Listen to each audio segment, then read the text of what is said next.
Today I'm going to teach you how to rebuild closeness after a conflict. The very first step is you have to relax.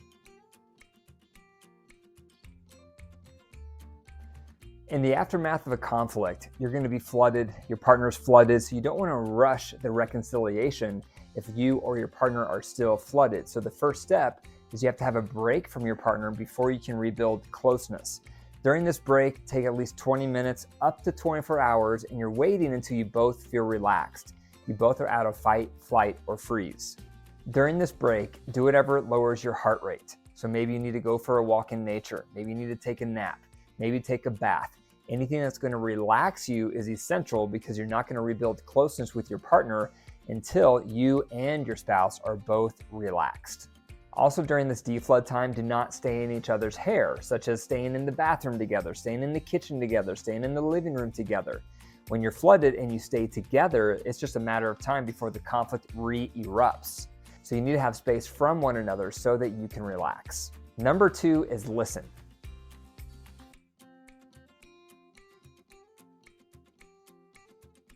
Now that you're both relaxed, it's time to come back to your partner. And what you want to do when you come back to your partner is say to them, I want to listen to your experience of the conflict. You start there because you want to validate them first. You want to hear their experience first. You want to serve them first. And that's going to go against what your natural impulse is, because your impulse is going to be, I want to be heard. I want to feel validated. I want an apology. But if you start there, you're not going to get it. So you have to give before you're going to get.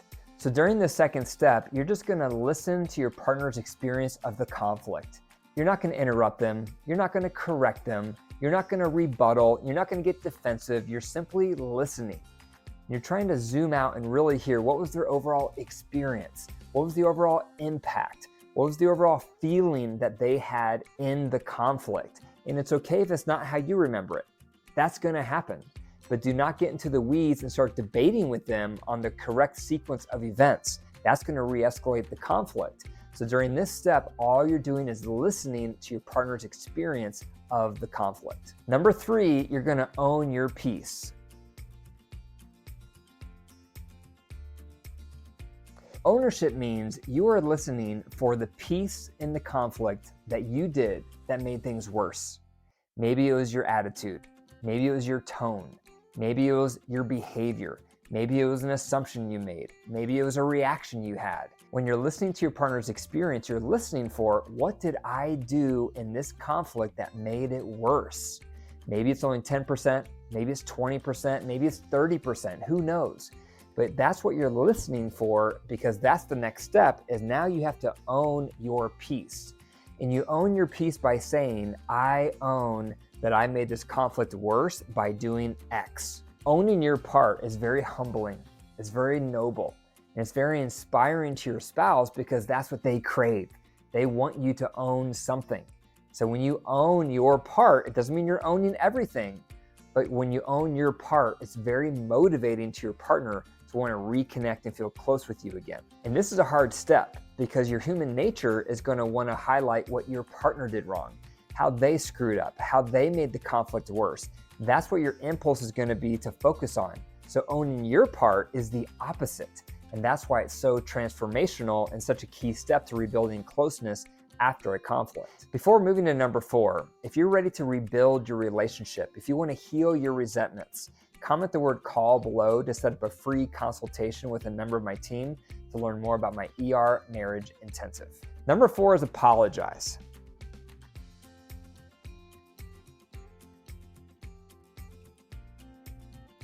You're not apologizing for the entire conflict. You're not apologizing and saying that it was all your fault.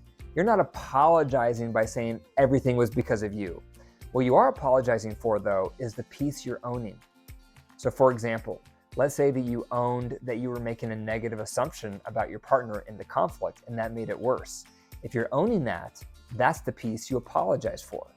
You apologize for assuming the worst in their intent, if that's the piece you're owning. Hearing an apology is really important to rebuilding closeness after a conflict, because without an apology, it's hard to feel close. It's hard to feel reconnected. However, it doesn't mean you're apologizing for everything. You're only apologizing for the piece that you're owning. Number 5 is making amends.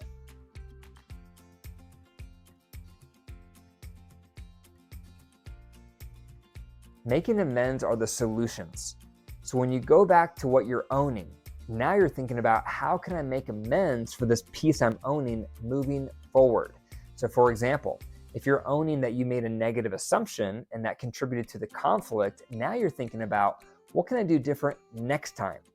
So for example, maybe what you could do different next time is instead of making a negative assumption, you could confirm that assumption with your partner by saying something like, I think the reason you're doing this is because of this, but I'm not sure.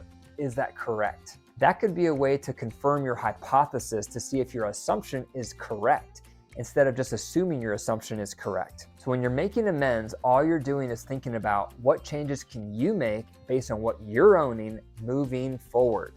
Because you want every conflict to be a lesson to learn. You want every conflict to become an opportunity on how you could grow, how you can become a better version of yourself, and how your relationship can get stronger because you're learning how to interact better with your spouse for the future. Now, if you do these 5 steps, relax, listen, own, apologize, make amends, guess what's gonna happen? You're gonna rebuild closeness with your partner after a conflict, and you're gonna inspire your partner to do the same. When you take these steps, you're being the leader, you're being the initiator, you're taking that first step on how to do relationships right, how to do conflict resolution right.